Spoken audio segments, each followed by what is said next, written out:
Okay, everyone, so let's go ahead and get started. We got a lot to talk about. Um, it's great to be here. Thank you for joining us tonight. I know it's beautiful out there, so I appreciate that you all have your priorities straight. But for those of you who may not have met me before, my name's Andre Stackhouse. I'm the executive director of Whole Washington. Of course, now we have a bunch of people joining in. Um, so keep them coming. Keep those intros going in the chat. Feel free to mingle and discuss what's on your mind throughout the meeting today. Um, and there will be opportunities to talk and ask questions as well. Um, as always, we do record these meetings and we do post them to YouTube. So if that presents any sort of privacy concern, um, you can always interact in the chat. You can interact off camera. That's all fine. And we usually try to turn the recording off at a certain point to give folks the ability to just be a bit more natural about it. But our YouTube is increasingly gaining views, covering a lot of different topics. We have Thomas doing just a ton of videos on YouTube. So not only can you catch up on a lot of our meetings for the boring business work, but there's some really good educational content on there as well. So check it out when you get the chance. And if you ever miss a meeting or something, you can see if you can maybe get caught up there. Um, uh, for folks who may be new, uh, we always start with a quick introduction of the organization. So Whole Washington is a 501c4 political nonprofit. Um, we are the authors of a uh, landmark universal healthcare proposal called the Washington Health Trust. It's really a leading statewide universal healthcare policy. Um, it's currently the only universal healthcare bill in the legislature. Um, and we're also the largest universal healthcare group in Washington, the only one actively building towards a ballot initiative campaign. But we are members of the Healthcare is a Human Right Washington Coalition. So that is a large community labor coalition with over 44 members, including many labor unions and as well as health boards and community clinics. So that really helps us coordinate this work with a larger community. Um, and I already said, but my name's Andre Stackhouse. I'm the executive director. I live in Seattle.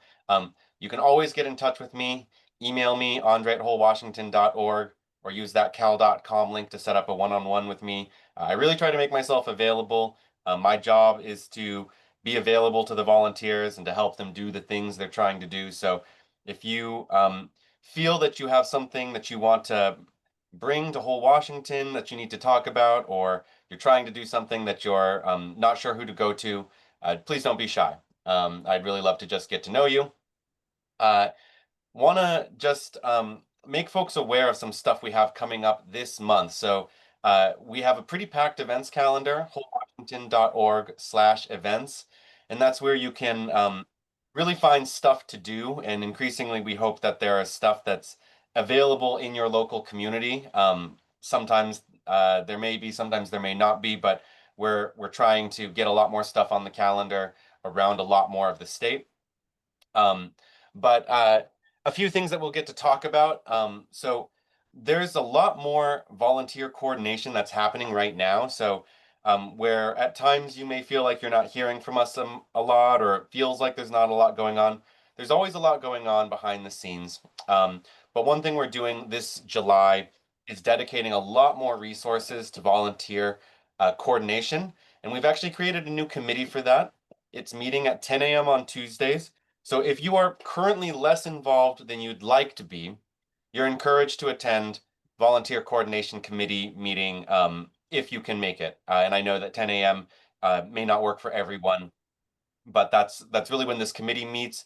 We're also hoping to make a lot of phone calls, do a lot of outreach. So it's not the only way to get more involved, but it's a way where you can really start directly plugging into the most immediate things that are going on. Um, we also have regular phone banks, and um, I think they've been relatively small with, you know, um, kind of just very, very, you know, um, the goals of the phone bank are often just kind of figured out day of, but we're trying to build more robust phone banking infrastructure. So I put the phone bank on the calendar. There is one later this week, and I'm hoping that the coordination committee can kind of help the phone bank be a bit more robust in what it's doing. So that's one reason why I call it out, is it's something that we're looking to grow. Um, We've been doing Pride events everywhere, but there is one in Tacoma later this month at Wright Park on the 12th. And then Catherine also has been organizing these candlelight vigils in a bunch of different cities, but there's one in Everett also. So those are opportunities for us to come together as a community and maybe a little bit less about the organizing, but a little bit more about the building some community and taking a moment to acknowledge um, the many, many people who have been lost as we um, fight for a healthcare system that won't leave them behind. Um, the other thing is we have regular meetings with the Universal Healthcare Commission, or rather, they have regular meetings. And the next one is their Finance Technical Advisory Committee on the 17th. But these are always an opportunity to provide public comment. So if that's the sort of thing you like to do, um, get in touch with the commission team, and they can help you develop a solid public comment to share whatever it is you want to share with this commission. Um, We've also been doing a ton of work on labor organizing and bringing organized labor into the universal healthcare movement. And this is really culminating at the end of this month. Um, the Washington State Labor Council will be voting on a single payer resolution. So while we've passed this resolution through a bunch of small unions and central labor councils, the idea is if we can get this through the state labor council, that will really put us in a position to coordinate labor much more, um, just much more intensively, as opposed to going just by union to union. And then we have our next volunteer orientation on the 29th. That will be an online orientation. So if you have not made it to orientation yet, it will definitely help you get a much better sense of how we do things at Whole Washington. It'll introduce you to the policy itself so you feel a bit more comfortable talking about it. Really great way to just learn the basics of what we're doing. So, a couple quick little updates from the board of directors. They'll be meeting on the 17th from noon to 2. Those are always open to everyone. Um, and it is currently recruiting a couple new members. So we are recruiting a new secretary as well as a treasurer, and we are always looking for new advisory members.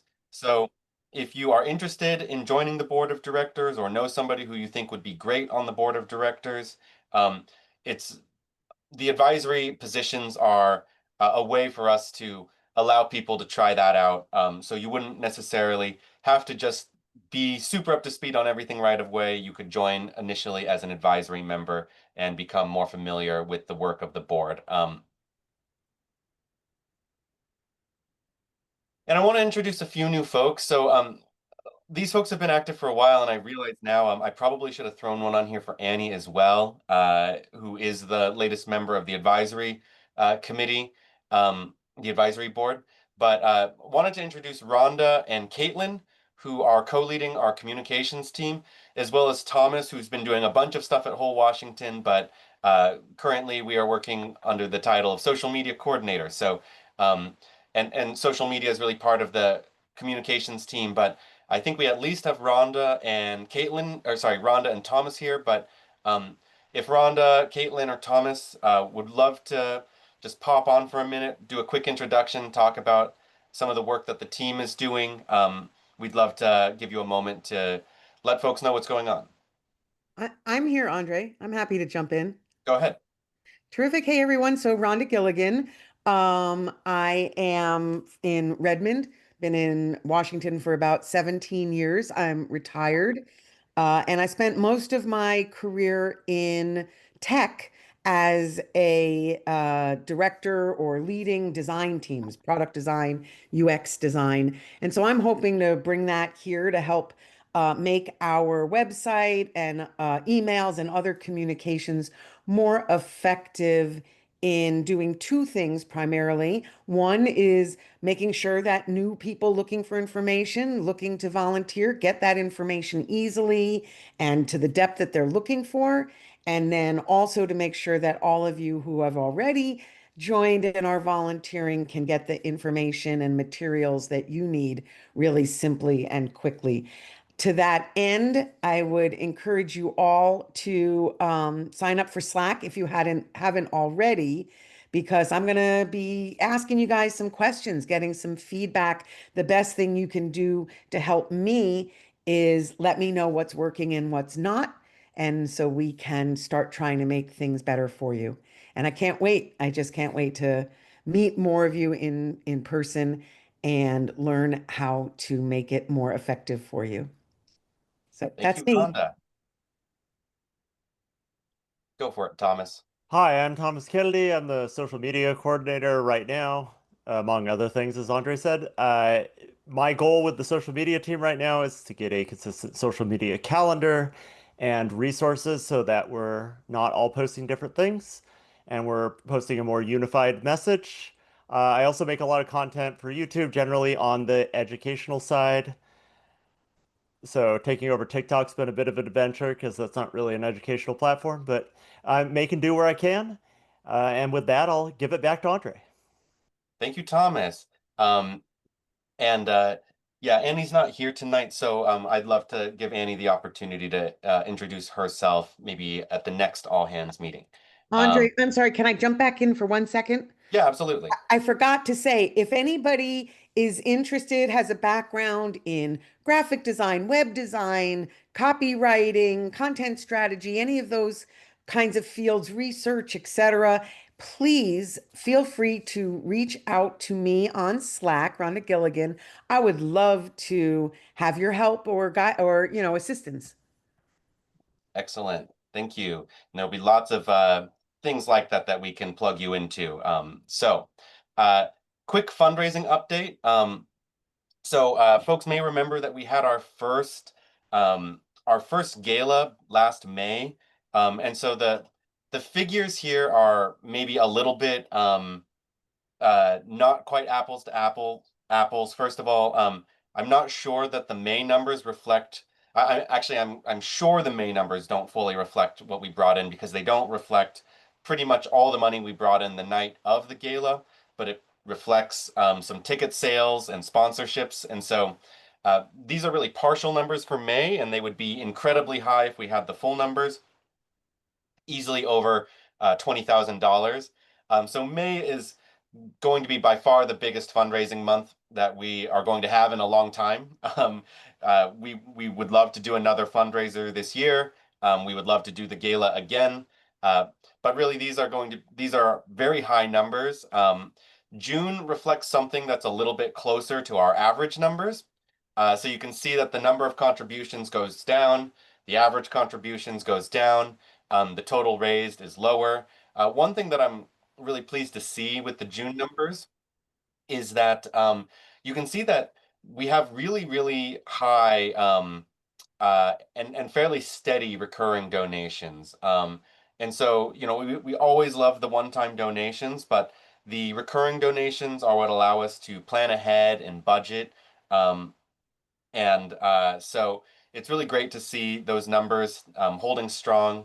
And yeah, I think especially when we were able to get a treasurer and do some of this coordination, get more people on it, we should be able to give more detailed fundraising updates. But the long and short of it is we are in a stronger fundraising situation than we've been in a very long time, maybe ever.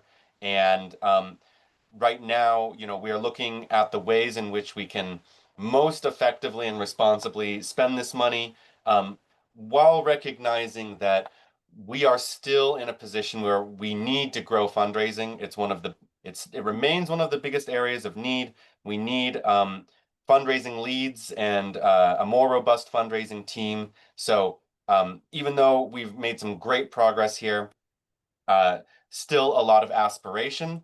Um, and I am happy to hand the mic to Lindsay if Lindsay is here or somebody from the data team. I'm hoping they are because I'm guessing there's some pretty good updates, but I don't actually see Lindsay, which is a bit unfortunate. Thomas may have attended the last data meeting. Would you be able to share any kind of update, Thomas? You were also at the last data meeting, but Fair enough. the most of what we talked about at the data meeting relates to what we're doing with Andre and Jen's campaign to help increase the support of our current volunteers that are already in our system, and also to help train new volunteers that come into our system. And that was really the focus. And I think so Data is one of the teams that's been around for a while and has been doing a pretty good job. So in many ways, the other teams that we're trying to build at Whole Washington may resemble the data team in one way or another. These meetings are now officially on the event calendar, so the invitation's a little bit more open than it's been in the past. Next one on August 1st, 10:30 a.m. They meet the first Friday of the month. But if you are a data head, feel free to get involved. It's also effectively our tech team as well, and we are maybe looking at consolidating those teams. I think the most exciting update I was hoping Lindsay would be able to present tonight is that we've had a huge explosion in our Pledge to Sign campaign, which I don't have a slide for, but if you go to wholewashington.org/pledge, you can pledge to sign our next ballot initiative, which is a really, really helpful way for us to assess our readiness for a ballot initiative, to find where we're getting the support for this. And when the ballot initiative comes, it'll make it as easy as possible for us to make you able to sign it. So we'll be able to get in touch, give you the instructions, and get your signature. And you know, the number on the pledges has been a bit flat for parts of the year. At other times, it grows quite a bit. But we've had a couple of explosions, and so in the last 2 months, we've probably grown by about 1,500 or so pledges, and that is really huge. We are probably going to be able to crack 10,000 if we can keep the momentum up. And one number that we use, we're not necessarily aiming for any particular number of pledges, but each signature sheet has room for 20 signatures. And so if you pledge to sign and we send you a sheet and you're able to sign your name to it, and then you're able to collect enough signatures to fill out the sheet, so you're able to talk to 19 friends and family and colleagues, and then send the sheet back to us, well, 20,000 of those equals 400,000 signatures, and that would get us on the ballot easily. So if we can hit 10,000, we can hit 20,000, and if we can get 20,000 pledges, we can get 20,000 people to agree to fill out a sheet. And if we can get 20,000 completed sheets, we can make the ballot. So really, really promising progress on Pledge to Sign. And I hope we'll be able to show that with some pretty graphs soon. Also want to give a quick endorsement update. We've had a couple endorsements come in, but the one I wanted to highlight was Link Community Clinic. This is a provider in Tacoma. Community clinics are absolutely critical to our healthcare system. For many people, it's the only place they will be able to get care. It may be the only place where you, if you're a Medicaid recipient, it may be only community clinics that really are able to provide you care and take your insurance. And we really, really need to have a universal healthcare movement that providers can get behind. They're very critical. And so even if it's not necessarily every provider, maybe it's not the biggest, most corporate hospitals that support this, we need our community clinics at our back. So we're very, very honored to have Link Community Clinic, I believe in Tacoma, coming on as an endorser. Okay, and I'm going to try to get through some of these updates. I know that not everyone necessarily has all the context on these, but one thing we've been trying to do is get a joint committee work session on our bill, the Washington Health Trust. That is at the discretion of the chairs of the Healthcare Committee in the House and Senate, which is Annette Cleveland and Dan Bernofsky. And we had kind of soft confirmation from Bernofsky that he was willing to to give us a joint committee work session. And uh, and so while we've gotten a lot of kind of soft requests, soft confirmation, we were able to coordinate this sign-on letter with healthcare as a human right. We had, I think, ultimately 15 or 16 co-signers. You can see the organizations that signed at the bottom of that letter. And we really got right to the point. This was shorter than our first letter. It basically emphasized the request for the work session, um, and then brought in some of the things that are happening federally as a point for urgency. So we sent the letter on the 1st of the month. We're requesting a response by the end of the month, and we are requesting that they hold the work session by the end of the year. But the hope is that if we can get this work session during the interim, which is right now, that it will position us well for 2026 and that we will be able to have more legislative accomplishments in the 2026 session. So this is really a work session that we hope is going to set us up for success in next year's legislative session. And then the Universal Healthcare Commission continues. And I realize these upcoming meetings are no longer upcoming. I had the next FTAC meeting in the event section at the beginning. But the Universal Healthcare Commission is working on an analysis of our bill to be completed by the end of the year. So that really ties together with that work session nicely. They continue to meet every month, and actually August 5th will be what they are calling an advocates roundtable. Whole Washington will have 2 members on this roundtable, including myself. It's a 2-hour meeting, and so it's a unique opportunity for us to really, really sit down with the commission, for it to not just be us talking at each other, but to engage in dialogue. So usually we don't get as much back and forth to ask questions and answer questions. And so we are really working with our coalition and the commission to make this roundtable a very effective conversation. And I think we're going to have lots and lots to talk about with them because a lot is happening and a lot is changing. Raleigh Watts is the head of our commission team, so you can get in touch with him.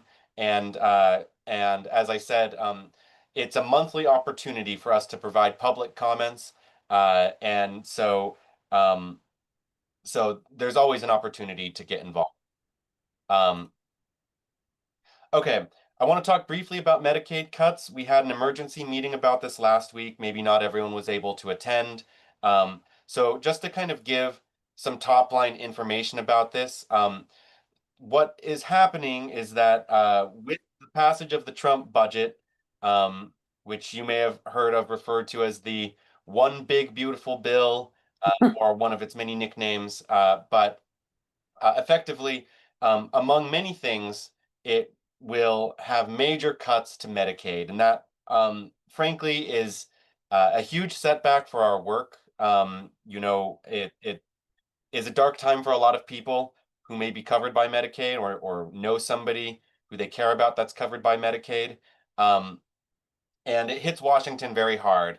And a lot of the reporting has been that Washington may actually be the state that is hit hardest by these cuts, in part because we are one of the states that most enthusiastically embraced Medicaid expansion under the Affordable Care Act. But it doesn't all happen right away. So don't expect this to happen immediately, but starting in 2026, we're going to start to see reduction in taxes that fund Medicaid. Work requirements are going to start in 2027. Sorry, that says 2026. It should say 2027. And so it's really the introduction of those work requirements that's going to make many people not necessarily eligible for Medicaid anymore. I see Thomas has raised his hand, so just when I get to the end of this slide, I'll give it to you, Thomas. The ACA tax credits expiring is not directly related to the budget bill, but they are also set to expire by the end of the year. Hospitals are already closing, and especially rural hospitals and community clinics, basically providers that get a significant amount of their funding off of Medicaid, are already closing in anticipation of this. And the estimates are between $2.25 million losing Medicaid in Washington, and an additional 200,000 who may be priced out of ACA plans. Go ahead, Thomas. I just wanted to add, if you want more details on this, please check out our YouTube. I just uploaded today a big explainer on what all the cuts are. Took a lot of time to research because I had to read that horrible bill and the terrible wording that those people used who wrote it. Uh, so I recommend checking that out if you want to see the timeline. Really, January 1st, 2027 is the date where the bad stuff kicks in. And thank you for getting that down to the month, because I had a lot of people asking what month. So it sounds like kicking off the year with it. So, you know, really what this comes down to is we know some bad things are on the horizon. We have some time to mitigate the damage and hopefully spin some of this stuff into a political opportunity, to really change things. I think that's what it comes down to. So I think the first thing is that we've heard many rumors that there may be a special session in the legislature. They're currently out of session, but they know that they have budget issues that are not yet resolved. And so it's been in the sort of there may be a special session. And now I think that the case should be made that they really, really need to have a special session, because they are not prepared for what is on the horizon. They are not acting fast enough to prevent horrible things from happening to people. And so they really need to hold a special session so that they can start to articulate a plan. Because the other thing folks should know is that next year's session is the short session. It's like 90 days or something like that. I'm not 100% sure how long it is, but it is the short session. And, um, you know, it's just not going to be enough time to really meaningfully address all of what needs to be addressed. The second thing is we've heard some statements from Governor Ferguson, who has said, you know, these Medicaid cuts, they're horrible, they're immoral, I don't support them, and that's all well and good. But, you know, he is the governor of this state, and I think we need a little bit better than acknowledgement. We need a plan. We need leadership. We would like to see somebody, whether it's Ferguson or the leaders of the legislature or the leaders of the Democratic Party, stepping forward and saying, okay, we've got a real problem here, leadership now, and moving this forward. And so far, we're not really seeing that from the governor. In fact, I was very disappointed that in one write-up I saw, Ferguson had suggested that, well, the cuts they're not immediate, so maybe we don't need to have a special session. So I think we need to make the case to the governor's office directly that no, we really do need a special session, because we need to hear a plan, and we need to see that the action is happening immediately. And I think another major uh, uh, leader figure that we can reach out to on this is Insurance Commissioner Patty Kuderer, who is a well-known advocate of universal health care, which again is all well and good, but we want to hear a plan. And we've heard some promising work out of the Insurance Commissioner's office regarding developing collaboration with Oregon and California, and maybe taking a regional approach to this. That is great, but it's still far short of a plan. And so, you know, whoever needs to be in the meeting, right? We need to see the leaders of the legislature meeting with the leaders of these agencies and the commission and the public and businesses, and saying, what are we going to do about what is going to happen here? On our end, there's going to be a lot of people directly impacted, and it's on us to mobilize. And so we are definitely seeing spikes in interest in our work.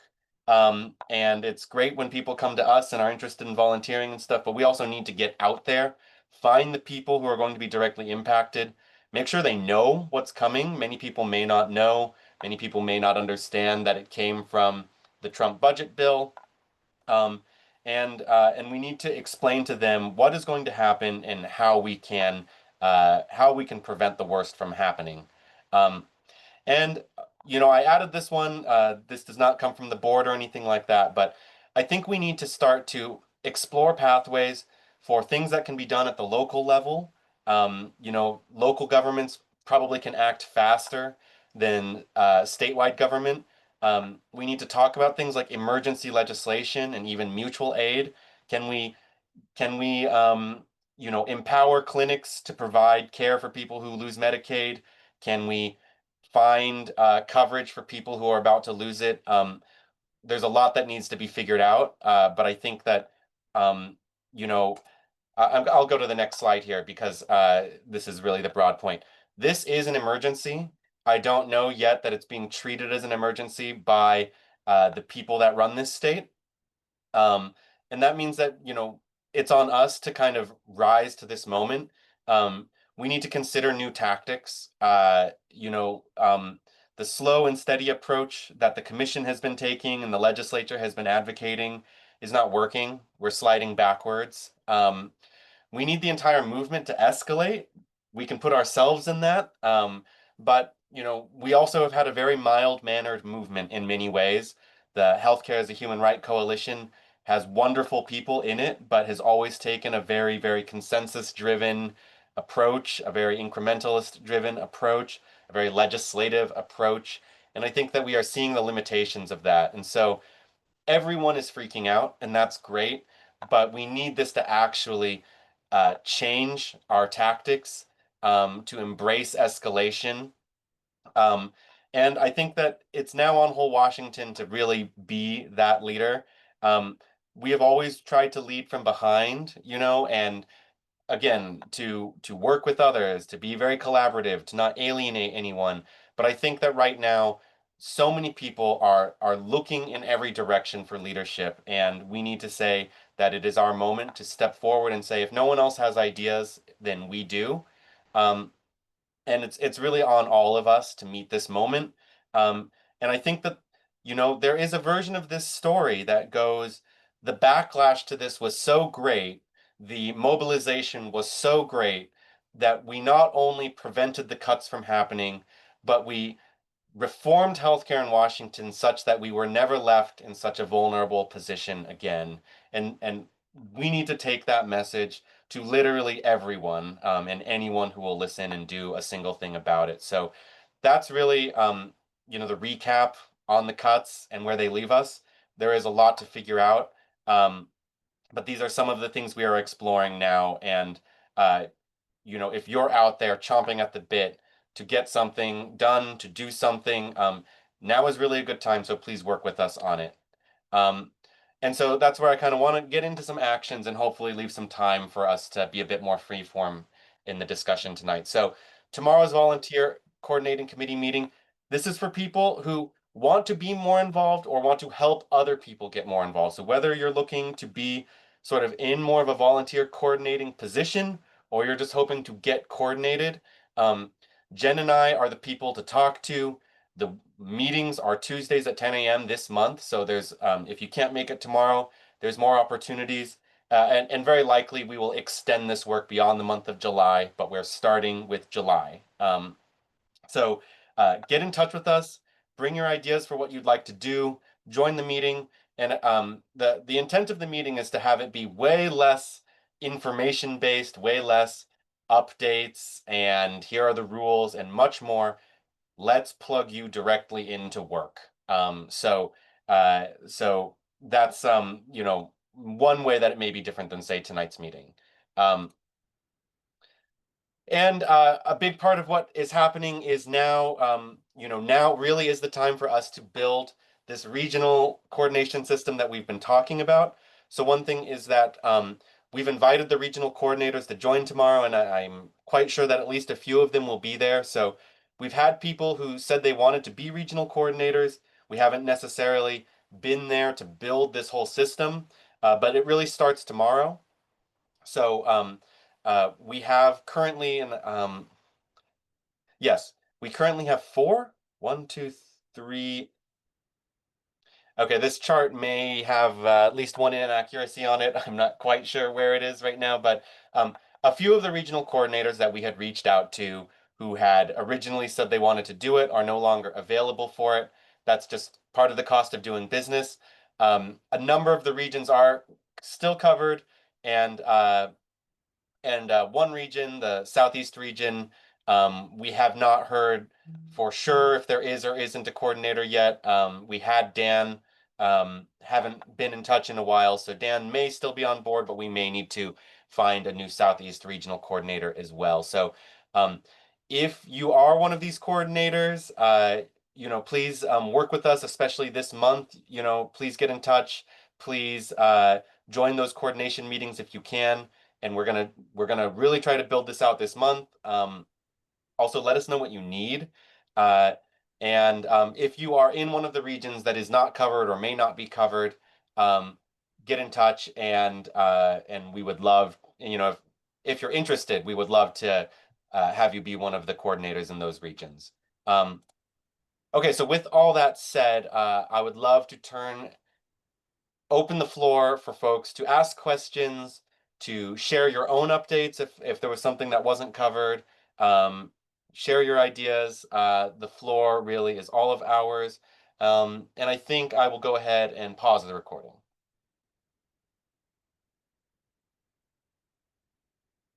Oh, sorry, stop share. Okay. And the recording is